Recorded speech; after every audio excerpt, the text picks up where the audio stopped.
Hi friends, నేను మీ కరణ్. బూడిద మనం కోరుకునేది కొన్ని ఉంటాయి.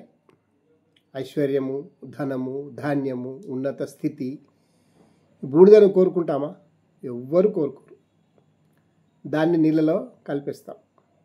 ఈ లోకంలో ఏ పదార్థమైనా భౌతిక రూపంలో నిలిచేది కొద్ది కాలమే. భౌతిక రూపంలో ఉన్నప్పుడు స్వరూపాన్ని బట్టి స్వభావాన్ని బట్టి వాటి ఫలితాలు మారుతూ ఉంటాయి. కానీ చివరికి అగ్నితో కాల్చివేసి బూడిదిగా మారవలసిందే. ఇక ఏ రూపము ఉండదు, ఏ రూపం రాదు కూడా. శాశ్వత స్థితి బూడిదే. తనలో చేరిన అన్నిటిని దహించే శక్తి అగ్నికి ఉంది. అన్నిటినీ మార్చి ఇక మార్చలేని స్థితికి బూడిదగా మార్చే స్థితి అగ్నిదే. మనిషిని దహించి వేసి బూడిదిగా మార్చేస్తుంది. మనిషి దాన్ని నొసటికి బొట్టుగా కూడా పెట్టుకుంటారు. ఈ శరీరం చివరికి బూడిదిగా మారవలసిందేనని.